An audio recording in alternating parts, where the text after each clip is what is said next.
Welcome back to the channel, guys. KFARR back again, once again.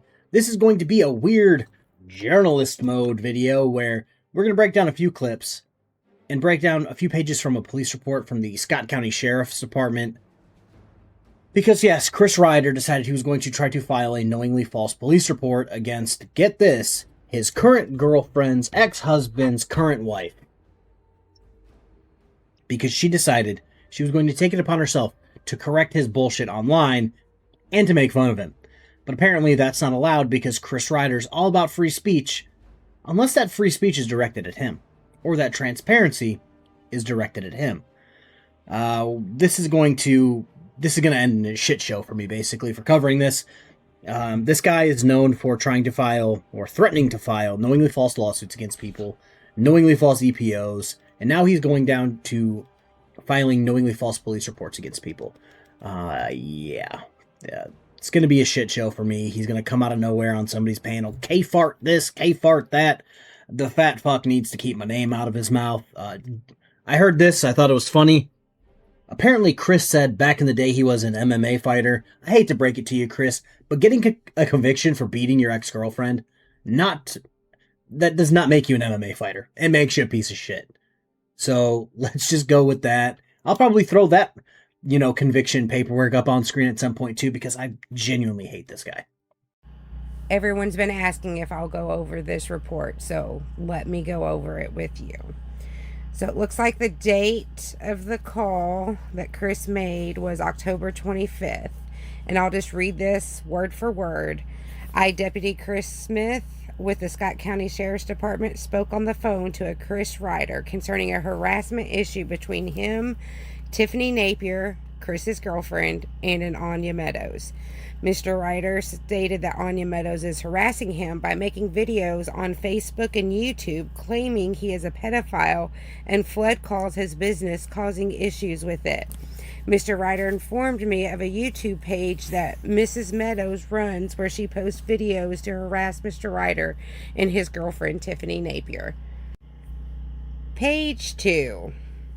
Chris informed me that Tiffany shares a child with Anya's husband, William Meadows, and Chris currently has a protective order against Mrs. Meadows. Mr. Reiter did tell me he hasn't had any contact with either Anya or William and is concerned with the videos Mrs. Meadows posts that they may be a violation of his protective order he has had in place against William Meadows. I have acquired a phone number for Mrs. Meadows and I will contact her to get her statement. So let's go over Chris's statement. Do you guys see what he is doing here? He is trying to say, my feelings got hurt and it's all Billy's fault. He lets his wife talk mean about me on YouTube and he's breaking the EPO. If anybody wants my personal opinion, I think they are trying to get Billy put in jail so that child support doesn't have to be paid anymore. And that's not going to happen.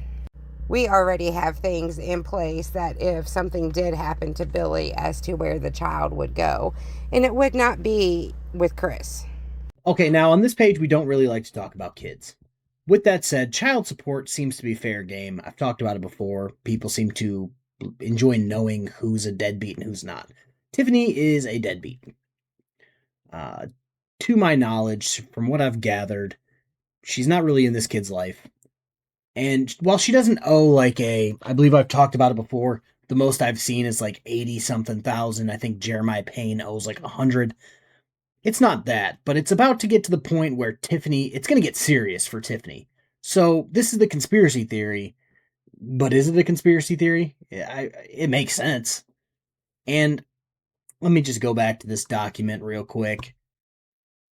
Yes, he's concerned with the videos she's making might be a violation of the protection order and that it might hurt his business. From what I know, his business isn't exactly doing the best right now. So is it really hurting your business? I feel like your behavior on YouTube, Facebook, yada yada, probably TikTok as well, that's probably what's hurting your business. Because again, from what I've known from doing research about Chris before, I've seen the reviews of his business before he even started on YouTube, and they weren't top notch. They weren't above the cut, if you will. So, yeah, to try to pin this on other people criticizing him on YouTube, and by criticizing, I mean proving him to be a lying douchebag. Like, that's not their problem. That's facts. If that hurts your business, if facts hurt your business, that's you and your business's problem. Nobody else's. So as you can see from Chris's part, he whines and cries. He got his little fifis hurt, and he called the feelings police and says that I'm calling him a pedophile. No, I said he has a lot of the same characteristics as a pedophile. I did not say he was a pedophile. Our relationship started, people started trying to sabotage Oh, it. your ex-husband went straight to fucking Facebook and started telling people that I was a don't want to talk pedo. about that one either. I did. It's funny that he says that because Billy didn't call him a pedo.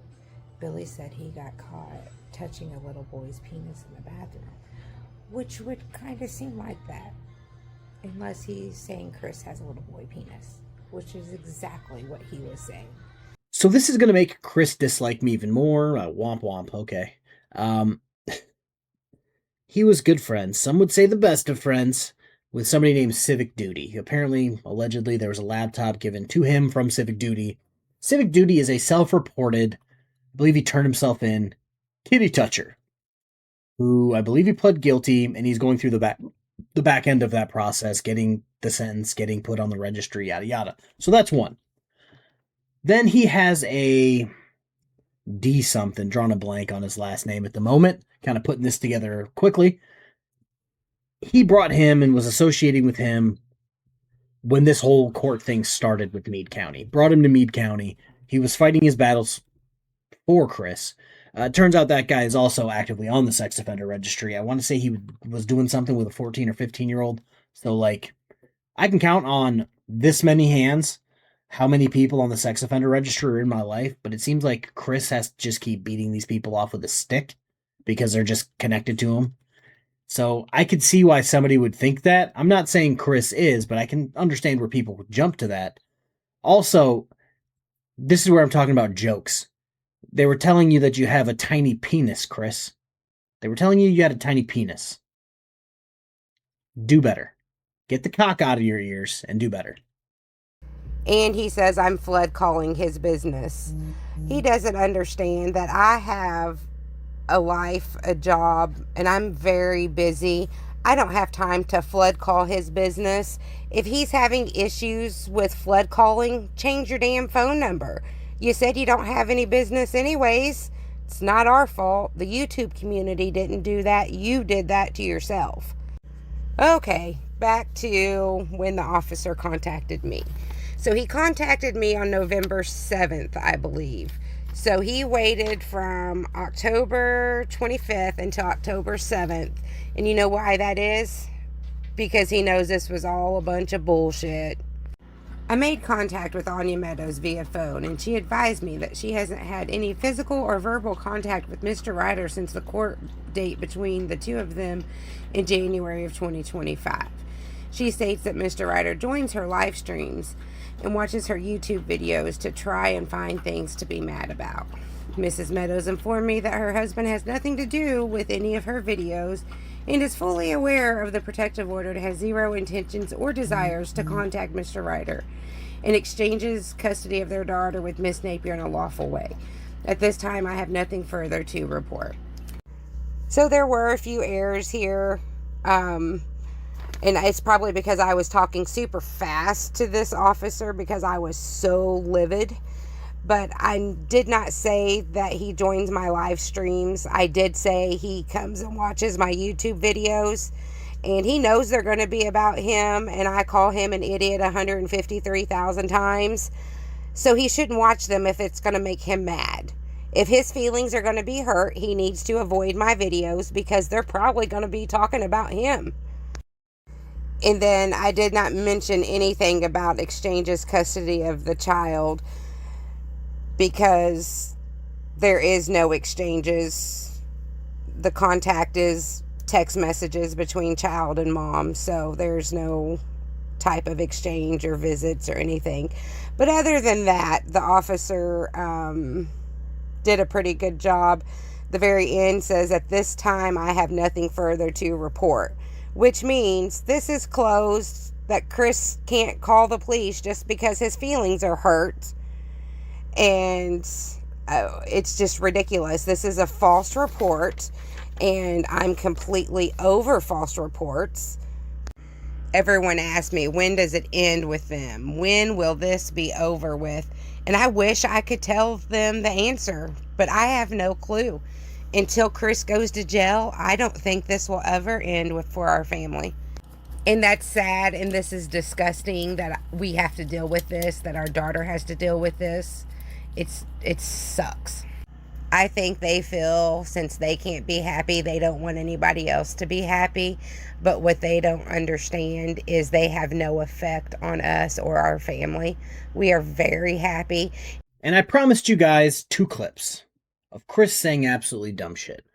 So after that, after taking in that knowingly false report Chris tried to file on somebody who was, for lack of a better term, critiquing him, criticizing him, he filed that knowingly false police report. We're going to jump to these clips, and I just want you to note, write down in your little notebook, how similar these 2 threats sound. I'm pretty sure Chris only has one go-to move, and it's to choke you all the way out until you stop breathing. No care in the world. Why are you thinking about her when she gets older?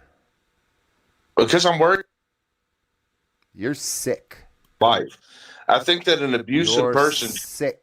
You are a sick little man. You are a sick individual. You need to seek help. You're sick, dude.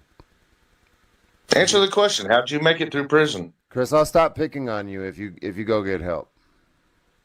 I don't fucking need help, man. I'm not the one over here fucking abusing children. I really think that you need help. I seriously believe that. I really think I seriously think that you actually need some real help, maybe some medication. What you need is to be choked all the way out until you stop fucking breathing. Midwest, have you ever had any other grown man make a call like the call that took place that day before you called me? Anyone else in the supposed community who would ever do anything like what Chris Reiter did that night? No, I can't say as I have. Me and you know who the other person was on the phone. I'm not gonna put that out there. I've talked to that person, and you know they swear to me that it wasn't like it seemed, and I got to take that person on its word. But the substance of that call from the get-go of Ryder entering was not pleasant at all. I'll just say that. Yeah, I've got no reason to lie about anybody. I'm not invested in any of this shit. I didn't want nothing to do with any of the drama, but I got brought into it. As soon as he came on the phone, he started asking me to give up your identity, your address, everything, so he could serve you with lawsuit papers and this, that, and the other. And at one point made the comment that, well, fuck the lawsuit, just give me his address so I can go choke him until he's no longer breathing. So it seems like our boy Chris Reiter only has the one move, to choke somebody out until they stop breathing. This guy's a clown show. He claims to be this great independent journalist, yet gets roasted by everyone he talks to.